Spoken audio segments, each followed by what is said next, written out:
DNA fingerprinting भाई बहुत important topic है ना, इसको बोर्ड एग्जाम के लिए तैयार करना है ही। तो देखिए सबसे पहले आपको पता होना चाहिए व्हाट इज डीएनए फिंगरप्रिंटिंग। तो देखिए डीएनए फिंगरप्रिंटिंग में हम क्या करते हैं, आइडेंटिफाई करते हैं इंडिविजुअल्स को on the basis of their unique DNA sequences. हम सबके पास डीएनए में बहुत ही यूनिक सीक्वेंसेस होते हैं, ज्यादातर वो सीक्वेंस रिपीटेड होते हैं और नॉन कोडिंग सीक्वेंसेस होते हैं। तो यानी यहीं से इसका प्रिंसिपल भी बनता है।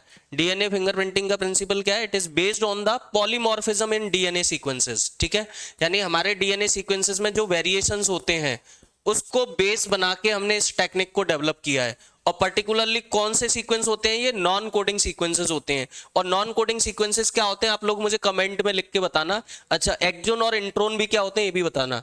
वीएनटीआर सीक्वेंसेस बोलते हैं इनको हम, ये variable number of tandem repeat इसकी फुल फॉर्म है।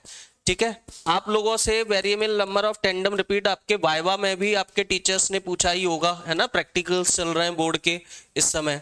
तो डीएनए फिंगरप्रिंटिंग का जब भी क्वेश्चन आएगा तो आपको सीक्वेंस में लिखना है आंसर। पहले उसको डिफाइन करना है, फिर उसका प्रिंसिपल लिखना है, फिर इसके स्टेप्स के बारे में बताना है कि इसके स्टेप्स क्या होते हैं।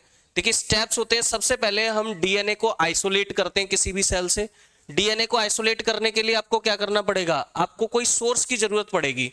तो ज्यादातर जो क्राइम साइट्स होती हैं जहां से आपको डीएनए को पिकअप करना है, वहां से डीएनए को लेके, तो डीएनए आपको वहां डायरेक्टली नहीं मिलेगा। क्राइम साइट पर आपको ये सोर्सेज मिलेंगे, या तो क्रिमिनल का कोई ब्लड सोर्स होगा, या कोई हेयर, सलाइवा या स्किन पार्ट, कुछ भी।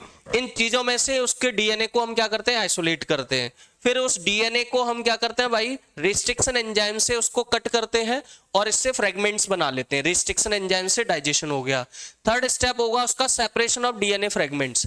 अब डीएनए के जो फ्रेगमेंट्स बने हैं उनको जेल इलेक्ट्रोफोरेसिस टेक्निक के द्वारा आइसोलेट कर लेते हैं। अब जेल इलेक्ट्रोफोरेसिस भी अपने आप में एक इंपॉर्टेंट प्रोसेस है, ये भी आप लोगों ने पढ़ाई होगा। इलेक्ट्रोफोरेसिस क्या होती है, on the basis of size DNA fragments are separated by using the agarose gel powder. ठीक है, एगरोस जेल। आगे फोर्थ स्टेप क्या होता है भाई, ट्रांसफरिंग डीएनए।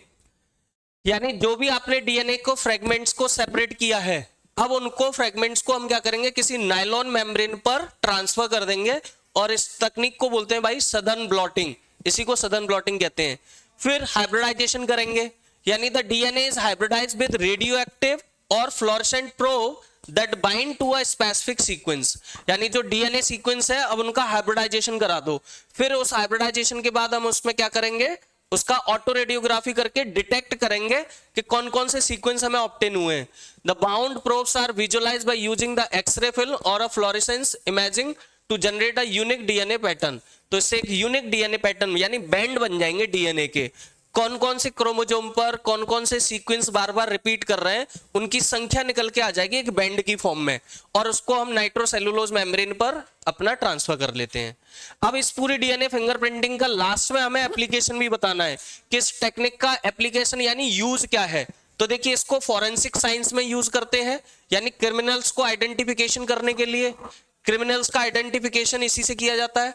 पैटर्निटी डिस्प्यूट्स का पता लगा सकते हैं, जिसमें बायोलॉजिकल रिलेशनशिप को लेकर डिस्प्यूट होता है।